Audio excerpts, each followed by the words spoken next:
dartela duro! Duro! Duro!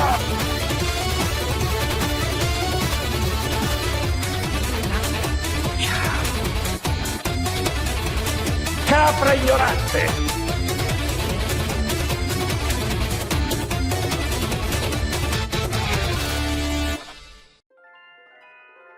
Hello guys and welcome back to the 23rd episode of Italian Politician of the Week. I am Ipernik and I make weekly videos on Italian politics and history in English. By the time this video comes out, the Italian Senate will hopefully have passed the Zan Law, which introduces to Italy the crime of discrimination for sexual orientation, gender or disability. The proposal initially went through relatively easily in the Chamber of Deputies, but the Senate hearing was delayed due to the League's and Brothers of Italy opposition to the law. Salvini and Meloni don't want the law to pass because it doesn't conform with their views on traditional nuclear families. However, they realize that theirs is a very unpopular position, so they don't talk about it much, and when asked, they just say that the country has more important things to worry about and should reevaluate their priorities. While most right-wing members of parliament aligned themselves with their official party position, one senator hasn't. Simone Pillon is his name, and his activism made him become the face of Italian cultural backwardness and bigotry. He is the Italian Politician of the Week, not only for his,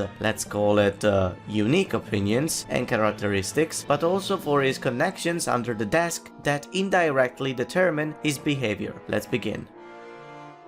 Pillon was born in 1971 in Brescia. He is a lawyer specialized in criminal law and family law. He is strongly religious, and before being elected senator in 2018, he partnered and did activism with several anti-abortion associations. Here's a quick list of his political positions, which are odd to say the least. When it comes to abortions, he wants to implement a law that makes the practice illegal in any circumstances, except if the life of the woman is at stake. He is also against surrogacy and other artificial methods of creating life. Furthermore, he thinks that there is a gay lobby trying to convert kids into being homosexual by teaching them gender theory. He has also denounced a school in Brescia for teaching witchcraft to kids, when in reality they were just making a course on fairy tales. His most sensible law proposal was making shared custody for the kids of divorced couples mandatory, and even then it is highly controversial because it doesn't consider the possibility that one of the parents could be physically or psychologically abusive to their partner or children. Finally, he wants to implement a compulsory parental control system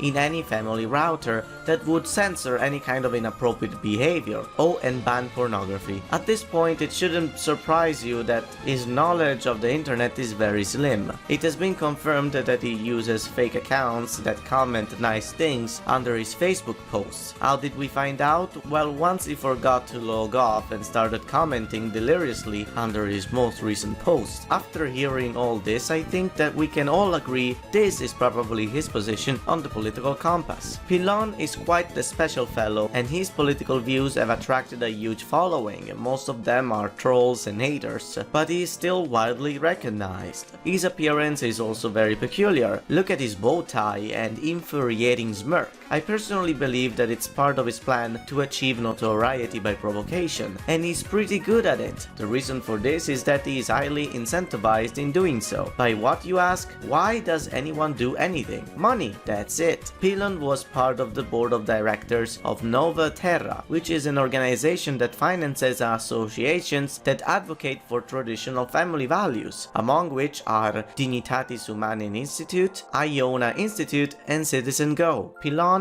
joined in 2015, taking the place of a certain Luca Volante that was accused of corruption and money laundering, but calling him a bad apple would be incorrect. Between 2015 and 2018, Nova Terra received funds from the anti-abortion association Pro Vita and the Hungarian government, led by Orbán, who is notoriously against unconventional family unions and trans rights, and recently made the practice of deviant sexual behavior an constitutional matter. Furthermore, according to Open Democracy, Lega regularly receives money from American far-right organizations in order to advocate for traditional family values and undermine the rights of sexual minorities. The sum of the total donations is estimated being about 50 million euros. This direct cooperation between the Lega and Novetera is some sort of holy alliance, if you will, and Pillon is their unofficial spokesman. Behind this playful facade that he wears to, and I quote, troll the libs, actually hides a really threatening system of power that fights to defend the status quo. This is so deep that if one day he appeared on Fox News, I wouldn't be surprised, but let's get back to the Zan Law for a second.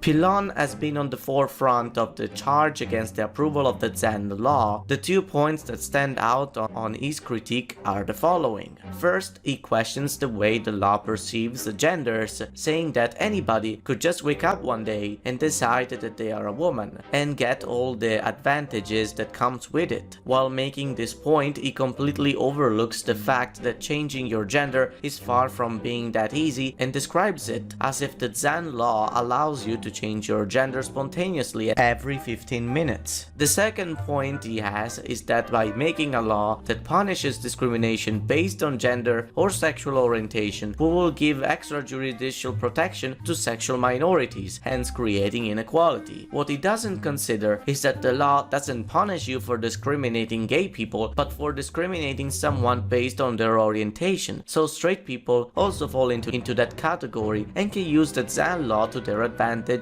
if they need to. So, in conclusion, what should I say about Pillon? Seriously, it's not a rhetorical question, I'm in a loss for words. It surprises me that people like him have a decent following, but Pillon's story has an interesting lesson for all of us. If you want to run for parliament and your opinions are bad, you can always count on extra governmental organizations to put you on the right list at the right time. I hope you enjoyed. I will see you next time.